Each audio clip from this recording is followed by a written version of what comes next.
Today we will do topic should have. In this video we will see the use of should have as a passive voice. And yesterday I have discussed the use of should as a passive voice. If you have not seen, please visit to my channel English for Beginners and see that part. And I will also give a link in the description box, then you can see. It is used for give and take advice for past. ਕਿਸੇ ਨੂੰ ਆਪਾਂ advice ਦੇਣੀ ਹੈ ਜਾਂ ਲੈਣੀ ਹੈ, ਉਹਦੇ ਲਈ ਆਪਾਂ ਪ੍ਰੈਜ਼ੈਂਟ ਸ਼ੁੱਡ ਯੂਜ਼ ਕਰਦੇ ਹਾਂ। ਜਦੋਂ ਆਪਾਂ ਕਿਸੇ ਨੂੰ ਪਾਸਟ ਵਿੱਚ ਕੋਈ ਐਡਵਾਈਸ ਦਿੱਤੀ ਜਾਂ ਕਿਸੇ ਨੂੰ ਆਪਾਂ ਕੋਈ ਐਡਵਾਈਸ ਲਈ, ਉਹਨੂੰ ਆਪਾਂ ਐਕਸਪ੍ਰੈਸ ਕਰਨ ਦੇ ਲਈ ਸ਼ੁੱਡ ਨਾਲ ਹੈਵ ਦਾ ਯੂਜ਼ ਕਰਦੇ ਹਾਂ। ਐਕਟਿਵ ਵੌਇਸ ਦਾ ਸਟਰਕਚਰ ਕੀ ਹੁੰਦਾ? Subject should have plus V3 plus object. Active voice ਦਾ ਪੂਰਾ ਯੂਜ਼ ਮੈਂ ਸ਼ੁੱਡ ਹੈਵ ਦਾ ਇੱਕ ਸੈਪਰੇਟ ਵੀਡੀਓ ਵਿੱਚ ਡਿਸਕਸ ਕੀਤਾ ਵਾ। ਜੇ ਤੁਸੀਂ ਉਹ ਨਹੀਂ ਦੇਖੀ ਤਾਂ ਮੇਰੇ ਚੈਨਲ ਇੰਗਲਿਸ਼ ਫॉर ਬਿਗਨਰਸ ਤੇ ਜਾ ਕੇ ਦੇਖ ਸਕਦੇ ਆ। Subject should have plus V3 object. ये वर्ब की थर्ड फॉर्म यूज होती है, मीनस पास्ट की कोई एडवाइस में एक्सप्रैस करते हैं जो दसते हैं भी तुम जो किसी ने कहने तुम ये काम करना चाहिए सी, इस तरह के सेंटेंस आते हैं उत्थे आप वर्ब की थर्ड फॉर्म यूज करते हैं। तो पैसिव वॉइस का स्ट्रक्चर की होंगे वा ऑब्जेक्ट। एक्टिव वॉइस का जो ऑब्जेक्ट है स्टार्टिंग से आए ना शुड हैव उवें रहेगा एज इट इज ही। दैन बीन, बी की थर्ड फॉर्म की होंगी बीन, शुड हैव दे नाल बीन यूज होएगा। दैन वर्ब की थर्ड फॉर्म, क्योंकि आप पैसिव वॉइस दे विच अपनी वर्ब की थर्ड फॉर्म ही यूज होंदी है। जे आप सबजैक्ट नूं दिखाउणा वा एक्टिव वॉइस दे बाय लगा के सबजैक्ट लगावांगे, मीनस सबजैक्ट तो अगे बाय। ऑब्जेक्ट ने सबजैक्ट बन जाना, सबजैक्ट ने ऑब्जेक्ट बन जाना। इत्थे ऑब्जेक्ट स्टार्टिंग ते क्यों लिखिया तुहानूं क्लीयर हो जाए कि आपां एक्टिव वॉइस दा ऑब्जेक्ट स्टार्टिंग ते लिआंदा एंड सबजैक्ट नूं बैक ते। चाह पी लैनी चाहिदी सी जां चाह पीती जानी चाहिदी सी, आपां किसी भी टाइप नाल इस तरह बोल दें। मान लो मैं चाह रखी टेबल ते, वो पीती नहीं गई, मैं हुण कह रही हाँ कि चाह तो पी लैनी चाहिए सी या चाह तो पीती जानी चाहिए सी, हजे तक पीती नहीं गई। मैं ये नहीं दसिया भी किहनूं पी लैनी चाहिए सी। जिहदे विच सबजैक्ट आपां नूं नहीं दिखाई दिंदा वो हुंदा अपना एक्टिव पैसिव वॉइस। इहदे विच दसिया नहीं कि किहनूं चाह पी लैनी चाहिए सी, सिंपली बोलिया ना चाह पीती जानी चाहिए सी। मीनस हजे तक चाह पीती नहीं गई, मैं की कह रही हूँ भी पीती जानी चाहिए सी, मीनस हजे तक किवें पई है इस तरह। टी शुड हैव बीन टेकन। हुण इत्थे मैं मान लो कहता कि तुहाडे द्वारा चाह पी लेनी चाहिए सी, फिर आपां जदों सबजैक्ट दिखाउणा अपना मीनस एक्टिव वॉइस दा जो भी सबजैक्ट आ, फिर आपां लगा देना अगे बाय अकॉर्डिंग टू अपने स्ट्रक्चर बाय यू। इत्थे मैं तुहानूं बाय यू मीनस लगा के सबजैक्ट क्यों दिखाया इहदे विच पैसिव वॉइस दे विच ही, क्योंकि आपां इहदा नाल एक्टिव वॉइस सेंटेंस भी करते पे हैं। मीनस जो एक्टिव वॉइस की होएगा you should have taken the T, मीनस तुहानूं चाह पी लैनी चाहिए सी। एक्टिव च होएगा तुहानूं चाह पी लैनी चाहिए सी, मीनस इहदे विच आपां नूं दस रहे भी किहनूं चाह पी लैनी चाहिए। तुहानूं अपना सबजैक्ट हैगा, जिहदे विच सबजैक्ट नहीं हैगा वो हुंदा अपने पैसिव सेंटेंस।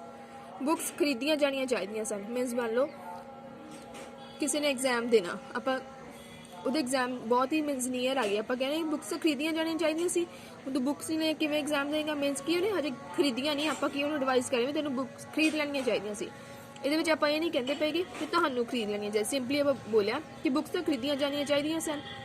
किवें बोलांगे books should have been bot.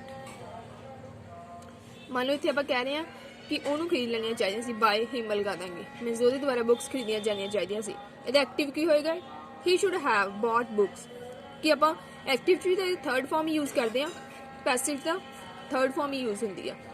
Should have ना जो आप एक्टिव सेंटेंस करते हो भी थर्ड ही फॉर्म यूज होंगी है। He should have bought books. Student सोचते कि इतने ही तो सिंगुलर है, शुड नाल हैज होना चाहिए। शुड हैव मीनस ये ऑल सबजैक्ट्स नाल यूज होंदा वा, इहदे विच कोई नहीं है भी सिंगुलर नाल हैज आएगा। नैक्सट आप एग्जाम्पल देखते हैं।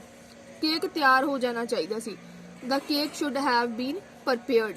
ने ये नहीं दसिया कि किहनूं तैयार करना चाहिए सी, सिंपली आप केक तो तैयार हो जाना चाहिए सी। एक ही अपना passive.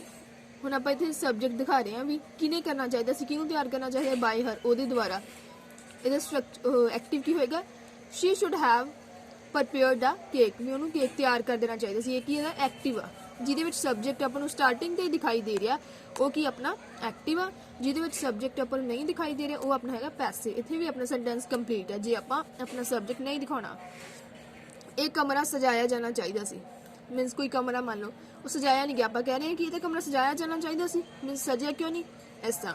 This room should have been decorated. ਇਹਦੇ ਵਿੱਚ ਆਪਾਂ ਨੂੰ ਦੱਸਿਆ ਨਹੀਂ ਵੀ ਕਿਹਨੂੰ ਸਜਾਉਣਾ ਚਾਹੀਦਾ ਸੀ, ਸਿੰਪਲੀ ਕਹਿਣਾ ਵੀ ਆਪਾਂ ਇਹ ਕਮਰਾ ਸਜਾਇਆ ਜਾਣਾ ਚਾਹੀਦਾ ਸੀ। ਆਪਾਂ ਸਪੋਜ਼ ਇੱਥੇ ਕਹਿ ਰਹੇ ਹਾਂ ਕਿ ਤੁਹਾਨੂੰ ਸਜਾਉਣਾ ਚਾਹੀਦਾ ਜਾਂ ਤੁਹਾਡੇ ਦੁਆਰਾ ਸਜਾਇਆ ਜਾਣਾ ਸੀ ਬਾਏ ਯੂ। ਇਹਦਾ ਐਕਟਿਵ ਕੀ ਹੋਏਗਾ? You should have decorated this room. I know the video is very lengthy.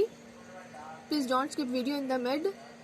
Watch till the end so that you can understand the full use of should have as a passive voice.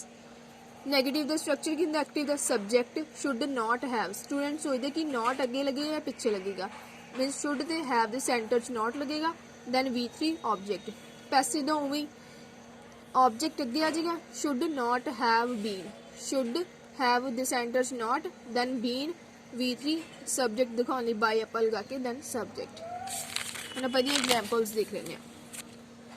ये video skip नहीं की जानी चाहिए सी, मीनस मान लो किसी ने video skip करती, आप कह रहे हैं कि वीडियो तो स्किप नहीं की जानी चाहिए सी। This video should not have been skipped.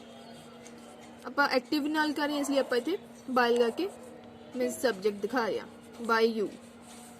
ਇਹਦਾ ਐਕਟਿਵ ਕੀ ਹੋਏਗਾ? You should not have been skipped the this video, you should not have been skipped this video. Active ਕੀ ਹੁੰਦਾ ਵਾ? ਜਿਹਦੇ ਵਿੱਚ ਸਬਜੈਕਟ ਹੁੰਦਾ, ਮੈਂ ਆਲਰੇਡੀ ਤੁਹਾਨੂੰ ਦੱਸਾਂ। ਇਹਦਾ ਆਪਾਂ ਦੇਖੋ ਆਬਜੈਕਟ ਕਿੱਥੋਂ ਚੱਕ ਰਹੇ ਹਾਂ? ਮੇਨ ਵਰਬ ਤੋਂ। ਮੇਨ ਵਰਬ ਤੋਂ ਬਾਅਦ ਆਪਾਂ ਆਪਣਾ ਆਬਜੈਕਟ ਲੈਂਦੇ ਹਾਂ ਪੈਸਿਵ ਦੇ ਲਈ। ਉਸ ਨੂੰ ਨਹੀਂ ਬੁਲਾਇਆ ਜਾਣਾ ਚਾਹੀਦਾ ਸੀ। He should not have been invited, means ਮੰਨ ਲਓ ਕਿਸੇ ਨੂੰ ਬੁਲਾ ਲਿਆ, ਆਪਾਂ ਕਹਿੰਦੇ ਇਹਨੂੰ ਤਾਂ ਬੁਲਾਇਆ ਨਹੀਂ ਜਾਣਾ ਚਾਹੀਦਾ ਸੀ, ਮੀਨਸ ਕਿਹਨੂੰ ਨਹੀਂ ਬੁਲਾਉਣਾ ਚਾਹੀਦਾ ਸੀ? ਨਹੀਂ ਦੱਸਿਆ। ਇਹ ਆਪਣਾ ਕੀ ਹੈ? Passive. He should not have been invited. ਇੱਥੇ ਸਟੂਡੈਂਟ ਸੋਚਦੇ ਕਿ ਹੀ ਦਾ ਸਬਜੈਕਟ ਹੈ, ਇੱਥੇ ਇਹ ਸਬਜੈਕਟ ਦਾ ਕੰਮ ਮੀਨਸ ਕਿਵੇਂ ਕਰ ਰਿਹਾ ਵਾ, ਕਿਉਂਕਿ ਐਕਟਿਵ ਵੌਇਸ ਦੇ ਵਿੱਚ ਇਹ ਆਬਜੈਕਟ ਹੈ, ਹਿਮ ਨੇ ਹੀ ਬਣ ਜਾਣਾ, ਇਹਦੇ ਤੇ ਹਰ ਹੁੰਦਾ ਤਾਂ ਸ਼ੀ ਹੋ ਜਾਣਾ ਸੀ। ਮੀਨਸ ਇਹ ਜਦੋਂ ਸਬਜੈਕਟ ਬਣਿਆ ਹਿਮ, ਉਦੋਂ ਹੀ ਚ ਚੇਂਜ ਹੋ ਗਿਆ। ਜਦੋਂ ਆਬਜੈਕਟ ਜਾਏਗਾ ਤੇ ਹਿਮ ਚ ਹੋ ਜਾਏਗਾ। ਇਹਦਾ ਐਕਟਿਵ ਕੀ ਹੋਏਗਾ? ਦੇ ਸ਼ੁਡ ਨॉट हैव ਇਨਵਾਈਟਡ ਹਿਮ। ਇੱਥੇ ਦੇਖੋ ਬਾਏ ਦੈਮ ਆਪਾਂ ਦਿਖਾ ਰਹੇ ਹਾਂ ਵੀ ਉਹਨਾਂ ਦੁਆਰਾ ਉਹਨੂੰ ਬੁਲਾਇਆ ਨਹੀਂ ਜਾਣਾ ਚਾਹੀਦਾ ਸੀ। ਇਹ ਦੈਮ ਆਬਜੈਕਟ ਆ ਤੇ ਇੱਥੇ ਸਟਾਰਟਿੰਗ ਦੇ ਜੋ ਸਬਜੈਕਟ ਬਣਿਆ ਕੀ ਬਣ ਗਿਆ? ਦੇ, ਤੇ ਆਬਜੈਕਟ ਇਹਦਾ ਸੀ ਦੈਮ। ਇਸ ਤਰ੍ਹਾਂ ਹੀ ਚੇਂਜ ਹੋ ਜਾਂਦੇ। ਜਦੋਂ ਆਪਾਂ ਸਬਜੈਕਟ ਲਿਆਉਣੇ ਦਾ ਹੀ ਸ਼ੀ ਹੋ ਰਹੇਗਾ, ਜਦੋਂ ਇਹਨੂੰ ਆਪਾਂ ਆਬਜੈਕਟ ਕਰਨਾ ਉਹਦੇ ਹਿਮ ਚੇਂਜ ਹੋਣਾ, ਸ਼ੀ ਨੇ ਹਰ ਚ, ਦੇ ਨੇ ਦੈਮ ਚ, ਇਸ ਤਰ੍ਹਾਂ। They should not have invited him. Interrogative ਦਾ ਸਟਰਕਚਰ ਕੀ ਆ? एक्टिव का है शुड अगे आ जाता अपने सब्जेक्ट तो, should subject have plus V3 plus object. ये एक्टिव का स्ट्रक्चर की है, सॉरी पैसिव का शुड अपना उवें ही रहेगा एज इट इज ही। ऑब्जेक्ट अगे आ जाना, शुड के नाल ऑब्जेक्ट आ जाएगा अपना, हैव बीन V3 जो आप सब्जेक्ट दिखाना तो अगे आप बाय लगा के दैन सब्जेक्ट अपना।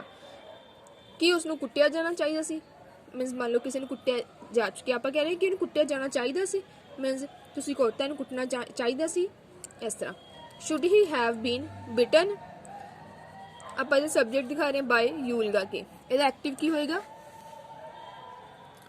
Should you have beaten him, कि ਤੁਹਾਨੂੰ ਉਹਨੂੰ ਕੁੱਟਣਾ ਚਾਹੀਦਾ ਸੀ। ਇਹਦੇ ਵਿੱਚ ਆਪਾਂ ਨੂੰ ਕਲੀਅਰ ਹੋ ਰਿਹਾ ਨਾ, ਤੁਹਾਨੂੰ ਕੀ ਹੈ? ਇਹਦੇ ਵਿੱਚ ਯੂ ਸਬਜੈਕਟ ਆ, ਮੈਂ ਸਟਾਰਟਿੰਗ ਤੇ ਆ ਰਿਹਾ, ਮਤਲਬ ਇਹ ਆਪਣਾ ਐਕਟਿਵ ਆ। ਕਿ ਬਰਥਡੇ ਸੈਲੀਬ੍ਰੇਟ ਕੀਤਾ ਜਾਣਾ ਚਾਹੀਦਾ ਸੀ, ਹੁਣ ਇਹਦੇ ਵਿੱਚ ਨਹੀਂ ਦੱਸਿਆ ਕਿਹਨੂੰ ਕਰਨਾ ਚਾਹੀਦਾ ਸੀ। Should the birthday have been celebrated. ਹੁਣ ਆਪਣਾ ਮੰਨ ਲਓ ਇੱਥੇ ਸਬਜੈਕਟ ਆਪਾਂ ਦਿਖਾਉਣਾ ਵੀ ਉਹਦੀ ਮਦਰ ਦੁਆਰਾ ਉਹਦਾ ਬਰਥਡੇ ਸੈਲੀਬ੍ਰੇਟ ਕੀਤਾ ਜਾਣਾ ਚਾਹੀਦਾ ਸੀ ਬਾय ਹਰ ਮਦਰ। ਇਹਦਾ ਐਕਟਿਵ ਕੀ ਹੋਏਗਾ? Should her mother have celebrate the birthday, should her mother have celebrated the birthday. ਇਹ ਕਨਫਿਊਜ਼ਨ ਕੀ ਹੁੰਦੀ ਸਟੂਡੈਂਟਸ ਹੋਦੇ ਕਿ ਦੋਨਾਂ 'ਚ V3 ਆਉਂਦੀ ਆ, ਪੈਸਿਵ 'ਚ ਆਪਣੀ V3 ਆਉਂਦੀ ਹੋਈ ਆ, ਹਰ ਪੈਸਿਵ 'ਚ ਆਪਾਂ V3 ਯੂਜ਼ ਕਰਦੇ ਆ, ਬਟ ਕੀ ਆ ਜਦੋਂ ਆਪਾਂ ਸ਼ੁੱਡ ਹੈਵ ਨੂੰ ਯੂਜ਼ ਕਰਦੇ ਆ ਐਕਟਿਵਲੀ ਉੱਥੇ ਵੀ ਆਪਾਂ V3 ਯੂਜ਼ ਕਰਦੇ ਹਾਂ। So please don't confuse in both things. Topic should have ਬੀਨ ਮੈਂ ਆਲਰੇਡੀ ਪਹਿਲਾਂ ਵੀ ਡਿਸਕਸ ਕੀਤਾ, ਇਹ ਆਪਣਾ ਪੈਸਿਵ ਨਹੀਂਗਾ, ਇਹ ਆਪਾਂ ਨੈਕਸਟ ਟੌਪਿਕ ਦੇਖ ਰਹੇ ਹਾਂ। ਪੈਸਿਵ ਨਹੀਂਗਾ ਇਹ, ਇਹਦੀ ਸੈਂਸ ਕੀ ਹੁੰਦੀ ਹੈ? ਹੋਣਾ ਚਾਹੀਦਾ ਸੀ, ਕੋਈ ਕੰਮ ਹੋਣਾ ਚਾਹੀਦਾ ਸੀ। Subject should have been plus object, ਇਹਦੇ ਵਿੱਚ ਕੋਈ ਵਰਬ ਨਹੀਂ ਹੁੰਦੀ। ਐਕਟਿਵ ਵੌਇਸ ਵਾਲੇ 'ਚ, ਪੈਸਿਵ ਵਾਲੇ 'ਚ ਕਿਸੇ ਸ਼ੁੱਡ ਹੈਵ ਬੀਨ ਦੇ ਨਾਲ ਥਰਡ ਫਾਰਮ, ਇਹਦੇ ਵਿੱਚ ਕੀ ਹੈ? ਵਰਬ ਨਹੀਂ ਹੈ, ਆਬਜੈਕਟ ਆ ਗਿਆ। ਇਹ ਆਪਣਾ ਕੋਈ ਨਾਮ ਹੋਏਗਾ। ਇੱਥੇ ਤੁਹਾਨੂੰ ਘਰ ਹੋਣਾ ਚਾਹੀਦਾ ਸੀ, ਇਹਦੇ ਵਿੱਚ ਕੋਈ ਕੰਮ ਨਹੀਂਗਾ ਵੀ ਤੁਹਾਨੂੰ ਕੋਈ ਕੰਮ ਕਰਨਾ ਚਾਹੀਦਾ ਸੀ, ਘਰ ਹੋਣਾ ਚਾਹੀਦਾ। ਸਿੰਪਲੀ ਹੈ, ਮੀਨਸ ਪ੍ਰੈਜ਼ੈਂਟ ਦੇ ਲਈ ਨਹੀਂ ਆਪਾਂ ਨੂੰ ਯੂਜ਼ ਕਰਦੇ, ਪਾਸਟ ਲਈ ਯੂਜ਼ ਕਰਦੇ। You should have bean at home, ਇਹ ਚੀਜ਼ ਬੈਟਰ ਹੋਣੀ ਚਾਹੀਦੀ ਸੀ। ਕੋਈ ਚੀਜ਼ ਇਹਦੇ ਵਿੱਚ ਕੋਈ ਕੰਮ ਨਹੀਂਗਾ ਵੀ ਕੋਈ ਕੰਮ ਕਰਨਾ ਚਾਹੀਦਾ ਜਾਂ ਕੀਤਾ ਜਾਣਾ ਚਾਹੀਦਾ ਸੀ। This thing should have been better.